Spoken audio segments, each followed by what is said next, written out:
All right, welcome to the 2018 Presidential Debate. I'm Matthew Ramey, this is TJ Dowdy, and this is Frankie McGuire, and we will be your debate moderators for today. Our candidates today are Zachary Polite for the Democratic Party, Max Hagman for the Conservative Party, and Elijah Ammenhauser for the Action Party. First question.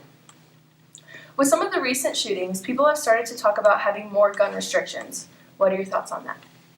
My thoughts are that I feel that not every gun should be restricted, but we should have a more thorough background check on any candidate for the ownership of a gun. And after that, we should have classes to teach gun safety, and those classes will actually be taught by ex-military members. That way they have something to do after their retirement. And also, we are going to restrict the use of fully automated weapons from public use, because those are obviously more dangerous than others. Great. Same question to you. Same question. Well, I think that school shootings is a big issue in America, and I don't think the solution is restricting guns. My opponent, Zach, recently said that we should ban fully automatic weapons. In America, fully automatic weapons are already banned in several states, and a lot of weapons used in mass shootings were not fully automatic. As well as big mass shootings, I don't think that gun restriction is a solution just because it's a mental health problem. And I think that, of course, we definitely need restrictions on guns because it's an issue. But the biggest issue is mental health, and I think that we need to address the mental health situation with better counseling in schools, and we need to have a more government approach to mental health and create more availability for mental health counseling. So that way situations like this don't occur again. Same question to you. Well, I believe that mass shootings in America is a very big problem. But like Max said, I don't believe that banning all guns would be an appropriate solution. I would like to implement stricter background checks so that more like less people with mental health issues couldn't get guns and possibly shoot up a school or any other place. All right, Zach, would you like to respond to Max's? Yeah, I actually agree that one of the bigger issues is the mental health of our younger citizens in the school shootings. So I agree that we should implement a stronger policy regarding the mental health of our students. And I am also aware that fully automated weapons are already banned in most states, but I want them to be banned in all states, just to ensure the safety even more. Next question.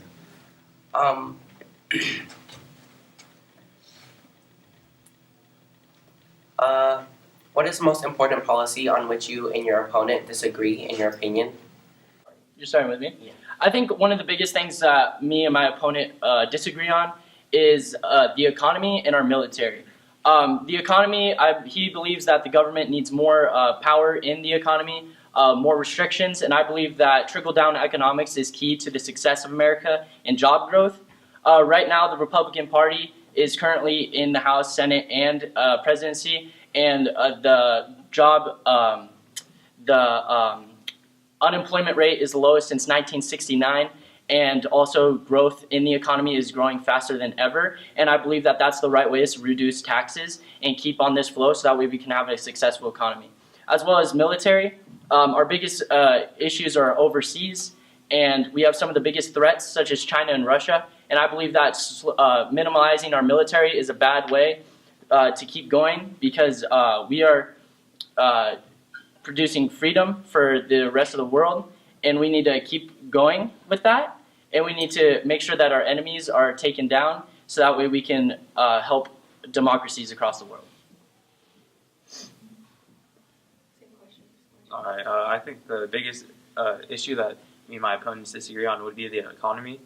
And I'm trying to remove tariffs and taxes for importing and exporting oil, and that's why I have the support of the oil company. I feel out of these two previous responses that the biggest difference between our views is on the military, especially with Max, because he feels that we need to take a more aggressive approach overseas. And I feel that we actually need to relax a little bit over there and not be so aggressive, and actually focus more on communicating with the other governments, or in certain cases where we're on the side of the rebels. Because encouraging violence in the Middle East is just making everything worse. And I feel that if we can reduce the violence over there, then everything would be okay. And I can address for 30 seconds as well. All right. He said that America encourages violence in the Middle East. I don't necessarily agree with that. I think we're trying to be peacekeepers, and I know our war in Iraq's long, but we have some serious threats in the world, such as China committing genocide to Muslims, and in the South China Sea, the biggest navy growth in China, and we're trying to stop that. And I believe that military decreasing funding and stopping that is just going to make the world worse, and genocide across the world is going to increase. Next question. For the third party candidate, it is quite apparent in 2018 that our educational system is struggling and a lot of Americans want to change. How do you want to better the educational system in America? Well, first of all, I would like to help people get to college with more affirmative action options. And also, we have the support of the teachers union, and we're trying to work with them to implement more policies that could benefit the education system, such as I can't remember off the top of my head right now, but we're working with them. Okay, so in order to help our education system, we're actually going to take a greater portion of our federal budget and disperse it among the different public education systems through the nation. And by doing that, we're hoping that we can be able to fund the school's use of more teachers so the classes aren't so big, because a class of 40 students is not going to get the proper education of every student. And also, we're hoping that we can increase the amount of free foods and lunches, or at least financial aid for students who can't afford food. Can you repeat the question, please? Yeah. In 2018, the educational system has become a lot worse than in previous years, and it's becoming very apparent that it needs revamping. So my question to you is, how do you plan on bettering the educational system in the U.S.? I believe the biggest issue is that federal is trying to take over the education system, and I think that that's not necessarily the best thing for our country, because states' issues and funding needs to increase, and it's the state's responsibility to educate their students. And as a federal, as the President of the United States, I believe that I would give grants to these states for education and increase our funding. But as for the funding goes, I believe it's up to the state to decide what's educational value for the students. Next question. Now, when it comes to abortion, a lot of women think that this option is going to be taken away from them, as well as birth control. Do you believe these options should be made available to women no matter the circumstance? Back to you first. I strongly feel that abortion should be an option for any woman who feels that she's not properly prepared to take care of a child. But I also feel that once the pregnancy is past the first trimester, that it should no longer be an option, because that becomes dangerous for both the mother and the reputation and well-being of the doctor performing the abortion. And for I'm sorry, I'm blanking on the word. For contraceptives, I feel that they should definitely be available to anybody who needs them, free of cost, through clinics. Yes, I think I take a little bit more liberal approach to this as a Republican candidate. I am pro-choice. However, I don't believe it's the biggest government's issue for abortion and for contraceptives. I believe that the federal government has far more increasing issues, such as military defense, job growth, and the economy. I believe that education is also key in the success of our country, and that when we focus funding on Planned Parenthood and abortions, I feel like that takes away funding for other things. So I feel like the federal government should not have the duty to the people to provide free abortions and free contraceptives. However, I want to leave that up to the states, and if states decide that that's what they want to do with state funding, then that's what they should do. But I don't think it's the federal's job to provide these assistance for people. I believe that any woman should be able to get an abortion when she feels that it's necessary. However, I agree with Max that I don't believe it's the job of the federal government to pay for that. I believe it should be up to the states whether or not they want to implement those programs and whether they want to generate the funds for them. Okay. This question goes to Max. Around 7 million men ages 25 to 54 are neither working nor looking for work. How would you help prime-age men who are sitting on the sidelines of American economy?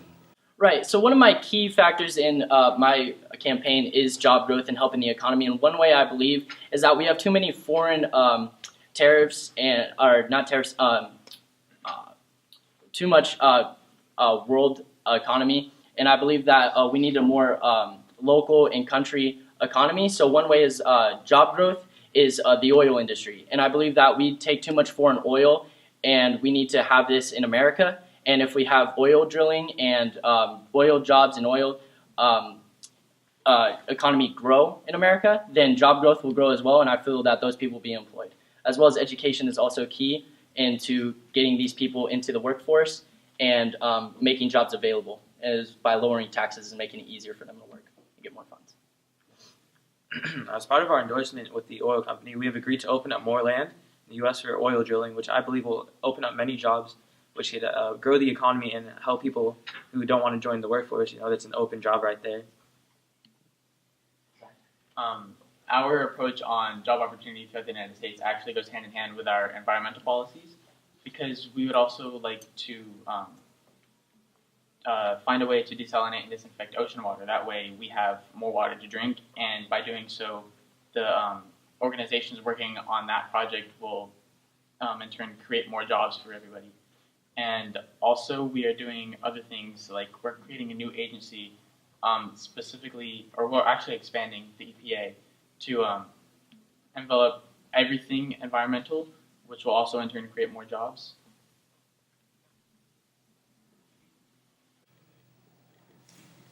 Okay, next question. In 2018, many Americans are asking for a more equal pay for both men and women. So my question to you is, do you support this position? And if so, what do you do to fund it? I believe that women and men do get paid equally.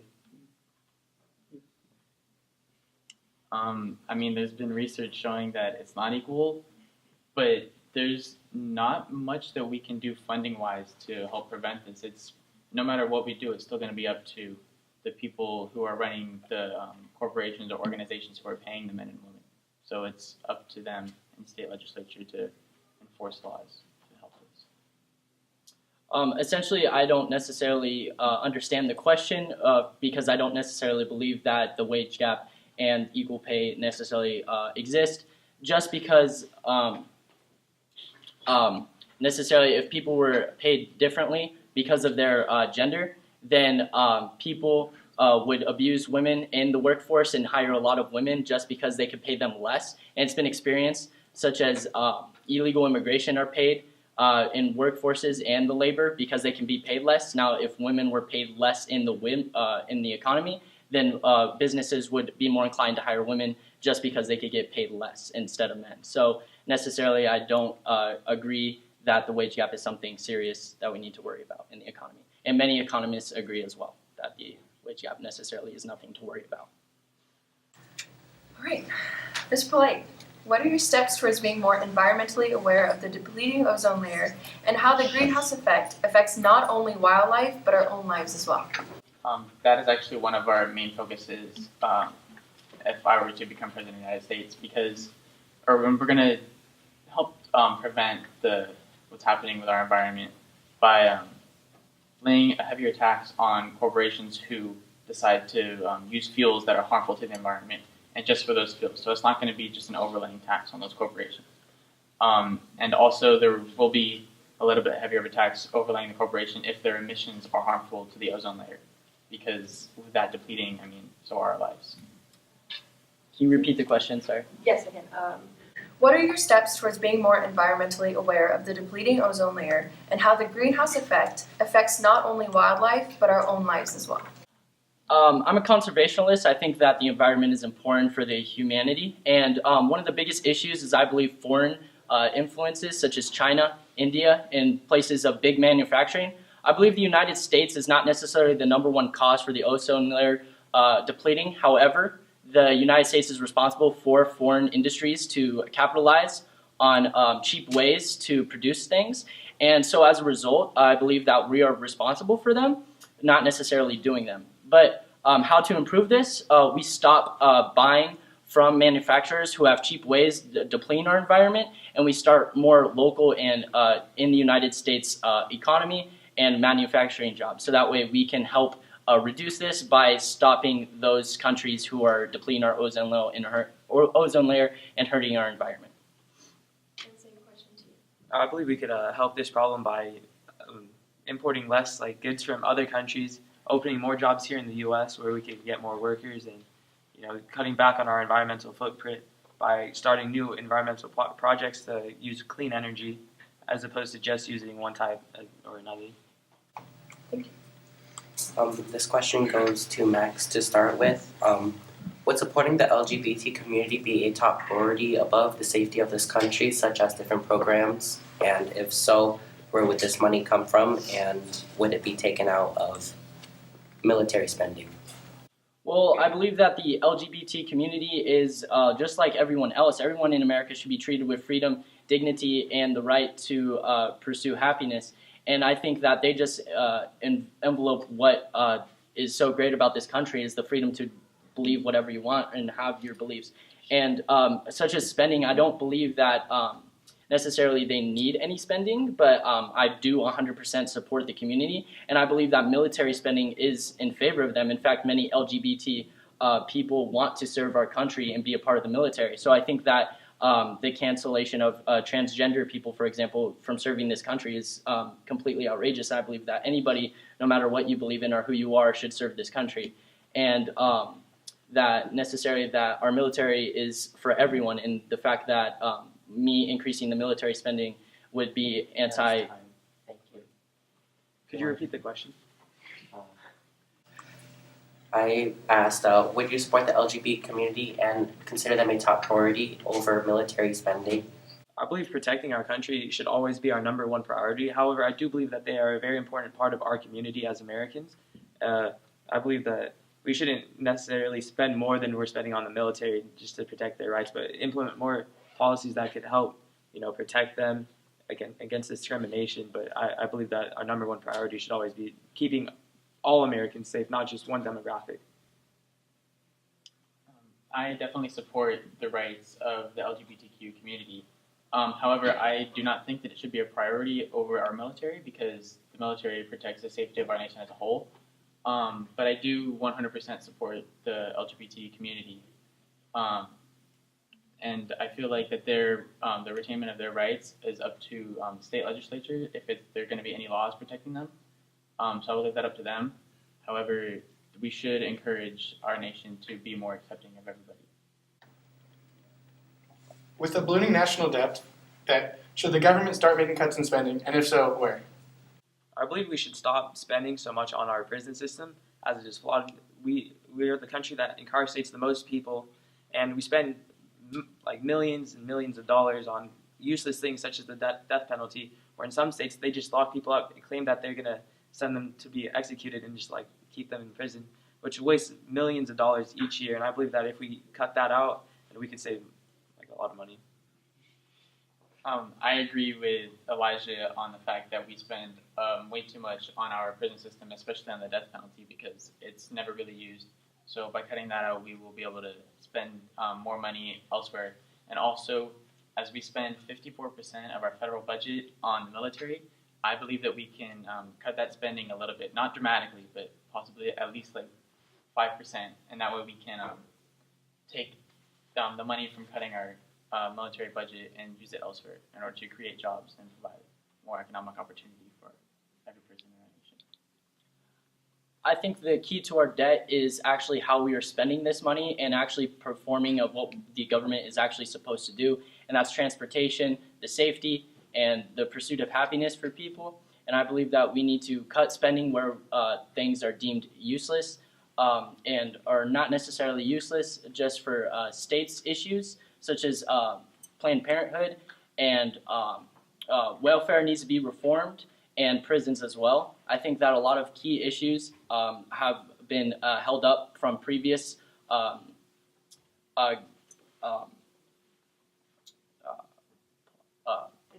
administrations. Thank you. Previous administrations, and I think we need to address these issues now. And if I were to be elected president, I would address these issues, and hopefully our debt will be decreased. We have time for one more question. Okay. Question for Zach. There has been a lot of talk about immigrants coming over into America illegally. How would you deal with this? And in your opinion, should there be a stricter border control? I do feel that we should increase our border security by implementing more Border Patrol agents down on our southern border and our northern border as well, basically any border. And I also feel that we should expedite the immigration process, because I feel that is one of the major problems with why we have so many immigrants attempting to come into our nation illegally. And by speeding it up a little bit and making it more affordable and not as time consuming, that we can prevent illegal immigration. I think illegal immigration is a big issue right now and probably one of the most debated topics. However, one of the issues that's not addressed is the safety of illegal immigrants. One of the biggest funding or money gaining for the cartel in Mexico is actually human trafficking. And that is one thing they're profiting even more than the drug campaign they're doing themselves. So I think that by eliminating illegal immigration and making it harder for people to come across the border illegally and making it easier for people to come legally, this will stop the cartel's funding and make people come across the border more safely. And also we will know who these people are coming across our border, so that way the good people who deserve to be here and want to work hard can be here, and the people that we are so scared of will be addressed and can't come across our border. I believe that border security should be tightened, because illegal immigration is a big problem, I feel. And personally, coming from an immigrant family, I believe that it's unfair for some people to be able to cross the border illegally and get like healthcare benefits and other stuff, while other people have to spend every dollar they have just to get here legally, and then struggle and work hard to make it where they're at. I just think that's unfair. So I believe that we should tighten border security with perhaps more border patrol officers and a wall. Okay. Well, that concludes our debate. Thank you for